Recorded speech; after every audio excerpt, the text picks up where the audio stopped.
আমার শহর রায়গঞ্জ নিবেদন করছে সায়নী গোল্ড এন্ড ডায়মন্ড, থানা রোড, রায়গঞ্জ।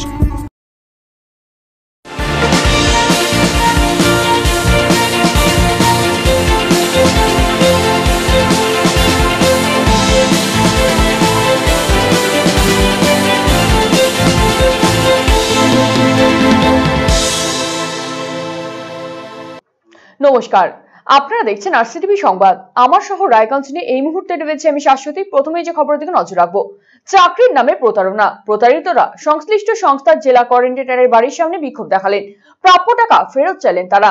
সোমবার এই ঘটনাটি ঘটেছে রায়গঞ্জ শহরের তুলসীপাড়া এলাকায়।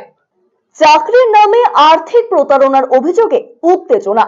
সোমবার এই ঘটনাটি ঘটেছে রায়গঞ্জ শহরের তুলসীপাড়া এলাকায়। এদিন সংস্থার জেলা কোঅর্ডিনেটরের বাড়ির সামনে বিক্ষোভ দেখান প্রতারিতরা। তারা জানিয়েছেন, বছর খানেক আগে কিষাণ বিকাশ ট্রাস্টের নামে একটি সংস্থা উত্তর দিনাজপুর জেলার রায়গঞ্জ, করণদিঘি, হেমতাবাদ ও কালিয়াগঞ্জ এই 4টি ব্লকে কাজ শুরু করে। তাদের গাইডলাইনে বলা হয়েছিল প্রতিটি ব্লকে বেশ কিছু শিক্ষক, কোঅর্ডিনেটর ও তার অধীনে শিক্ষক নিয়োগ করা হবে, যার জন্য শিক্ষক পিছু 1500 ও কোঅর্ডিনেটর পিছু 5000 টাকা আদায় করে ওই সংস্থা। প্রতিটি কোঅর্ডিনেটরের অধীনে 30 জন শিক্ষক নিয়োগ করা হয়। সেই অনুসারে জেলা কোঅর্ডিনেটর তমাল দেবনাথ করণদিঘি ব্লক থেকে 13,28,000 টাকা তুলেছেন বলেই অভিযোগ। এবছর পেরিয়ে গেলেও প্রতারিতরা পারিশ্রমিক পাননি। সে কারণে এদিন তারা তমাল বাবুর বাড়ির সামনে বিক্ষোভ দেখান। তারা নিজেদের প্রাপ্য টাকা ফেরত চান। 2023 জানুয়ারি মাসে তামালদা একটি সংস্থার নাম করে 13,28,000 করণদিঘি থেকে টাকা নিয়ে এসেছিল। একজন টিচার কোঅর্ডিনেটর এগেনস্টে 30 জন মহিলা করে সেটেল করতে বলেছিল, যেটা আমরা করেছিলাম। সেই হিসাবে একজন টিচার কোঅর্ডিনেটর 50,000 টাকা করে টাকা দেয়। আমরা আছি ওখানে 36 জন কোঅর্ডিনেটর আছি। সেখান থেকে বলা হয়েছিল যে প্রত্যেককে 2,500 টাকা, প্রত্যেক টিচারকে 2,500 টাকা করে, টিচার কোঅর্ডিনেটরকে 5,000 টাকা করে এটা বেতন দেওয়া হবে। কিন্তু আমরা দীর্ঘদিন তামালদার সঙ্গে যোগাযোগ করি, সেই টাকাটা দিতে পারেননি। সেই কোনো বেতন বা কোনো স্যালারি আমরা পাইনি। সেই মতো অবস্থায় আমরা দীর্ঘবার তামালদার বাড়িতে আসি, তামালদাকে বলি আমাদের কোনো ব্যবস্থা করে দিন। উনি দিতে পারেননি। উনি এটা ওটা বলে কোনো রকম ভাবে আমাদেরকে বুঝিয়ে পাঠিয়ে দেন। কি সংস্থার নাম করে? কিষাণ বিকাশ ট্রাস্ট। এখন আমরা চাইছি যে তামালদা আমাদের সঙ্গে চলুক, আমরা সকল মহিলাদেরকে নিয়ে বসবো। অন্যথায় আমরা থানায় যাব, থানায় গিয়ে এই করবো, থানায় গিয়ে আমরা আইনের দ্বারস্থ হব। আসলে আমাদেরকে কিষাণ বিকাশ ট্রাস্টের নাম করে একটা সংস্থার নাম হয়েছিল, তো সেটা সংস্থার নাম করে আমাদেরকে বলেছিল যে কিছু টিচার নিয়োগ করতে হবে, আর সেই টিচারদের কাজ হবে বাচ্চাদেরকে পড়ানো। মানে টিচারের টাকা হয়েছিল 45,000 টাকা, আমার 5,000 টাকা মিলে 50,000 টাকা আমরা দিয়েছিলাম। আর বলেছিল উনাদেরকে দিবে, টিচারদেরকে দেওয়া হবে 2,500 টাকা এবং আমাদেরকে দেওয়া হবে 10,000 টাকা। সেটা মাসে। আমরা প্রথম মাসে তো পাইনি, 1 বছর কোনোবারও পাইনি আমরা টাকাটা, কোনোবারও পাইনি। প্রতিবারই ডেটের পর ডেট দেওয়া হচ্ছে। 1 বছর পরে আর আশা থাকে কি যে কোনো কাজের যে টাকাটা পাবো? এখন মনে হচ্ছে চিট ফান্ড। আমরা তো এসছি যে ভালো মতো যে টাকাটা যদি আমাদেরকে দিয়ে দেওয়া হয় আমরা উপকৃত হব, কারণ অনেক গরিবের টাকা এখানে জড়িত আছে। আর যদি না হয় তাহলে কেস করে টাকাটা যদি যেভাবেই হোক, আমরা চাই যে তাদেরকে টাকাটা ফিরিয়ে দেওয়া। টাকা নেওয়ার কথা স্বীকার করেছেন অভিযুক্ত তমাল দেবনাথ। তিনি ঊর্ধ্বতন কর্তৃপক্ষের কাঁধে দায় চাপিয়েছেন।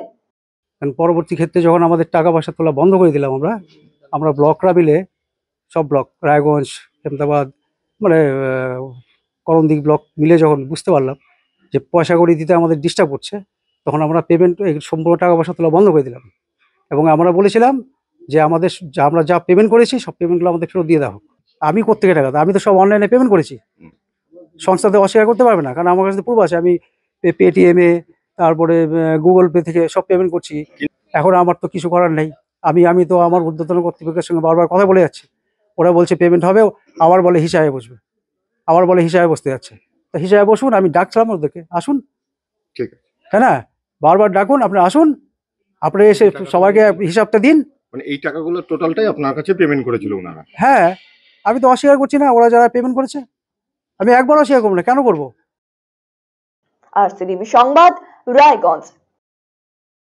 পরিবারের কোনো ব্যক্তির মৃত্যুর পর তার দেহ সৎকারের জন্য আর্থিক সহায়তা প্রদান করে রাজ্য সরকার। সমব্যথী প্রকল্পের মাধ্যমে পরিবার পিছু প্রদান করা হয় 2,000 টাকা। তারই অঙ্গ হিসেবে সোমবার রায়গঞ্জ পৌরসভার পক্ষ থেকে 40 জন উপভোক্তার হাতে তুলে দেওয়া হলো অর্থ। এদিন পৌরসভার পক্ষ থেকে সেখানে উপস্থিত ছিলেন সাধন বর্মন সহ অন্যান্যরা। এই প্রকল্পের মাধ্যমে উপকৃত হবেন সকলেই। আমাদের যে মুখ্যমন্ত্রীর প্রকল্প সমবেথী, সেই প্রকল্পর যে যারা টাকা প্রাপ্য তাদেরকে আজকে টাকা আমরা 2000 টাকা করে দিচ্ছি। কতজন কি এখানে আমরা দিচ্ছি হচ্ছে 40 জনকে। বন্ধ শাসনে দিব আগামীকাল, ওখানেও প্রায় ওরকম 40-45 জন। ভীষণভাবে উপকৃত, চিন্তাই করা যায় না যে এত উপকৃত হয় যে 2000 টাকা সম্পূর্ণ খরচটা হয়ে যায়। তাতে তাদের গরিব মানুষ তাদের বাবা মা আত্মীয় স্বজনকে পুরাতে পারছে, সপ্তাহ শ্মশানে এসে করছে। এর জন্য ভালো, খুবই উপকার হচ্ছে সমাজের জন্য। সিএবির পরিচালনায় এবং উত্তর দিনাজপুর জেলা ক্রীড়া সংস্থার ব্যবস্থাপনায় রায়গঞ্জে শুরু হলো আন্তঃজেলা অনূর্ধ্ব 15 ক্রিকেট টুর্নামেন্ট। সোমবার সপ্তাহের প্রথম দিনে এই টুর্নামেন্টের সূচনা করা হয়। জেলা ক্রীড়া সংস্থার সাধারণ সম্পাদক সুদীপ বিশ্বাস জানিয়েছেন, এই টুর্নামেন্টে 3টি দল অংশ নিয়েছে। 5 এবং 6 ফেব্রুয়ারি খেলবে দক্ষিণ দিনাজপুর জেলা দল বনাম নদিয়া জেলা দল। 8 এবং 9 ফেব্রুয়ারি খেলবে দক্ষিণ দিনাজপুর জেলা দল বনাম মেদিনীপুর দল এবং 11 এবং 12 ফেব্রুয়ারি খেলবে নদিয়া বনাম মেদিনীপুর। এদিন এই টুর্নামেন্ট ঘিরে রায়গঞ্জ স্টেডিয়ামে বেশ উন্মাদনা লক্ষ্য করা যায়। সিএবি ক্রিকেট অ্যাসোসিয়েশন অফ বেঙ্গলের পরিচালনায় এবং উত্তর দিনাজপুর ডিস্ট্রিক্ট স্পোর্টস অ্যাসোসিয়েশনের ব্যবস্থাপনায় আজ থেকে শুরু হলো, 12 ফেব্রুয়ারি পর্যন্ত চলবে inter district under 15 2 days cricket tournament. আমাদের এখানে 3টা ডিস্ট্রিক্ট অংশগ্রহণ করছে। আজকের খেলা হচ্ছে দক্ষিণ দিনাজপুর জেলা দল বনাম নদিয়া জেলা দল। এই খেলাটা চলবে 5-6 ফেব্রুয়ারি, 7 তারিখ রেস্ট ডে। 8-9 খেলবে দক্ষিণ দিনাজপুর জেলা দল ভার্সেস মেদিনীপুর জেলা দল। 10 তারিখ রেস্ট থাকছে।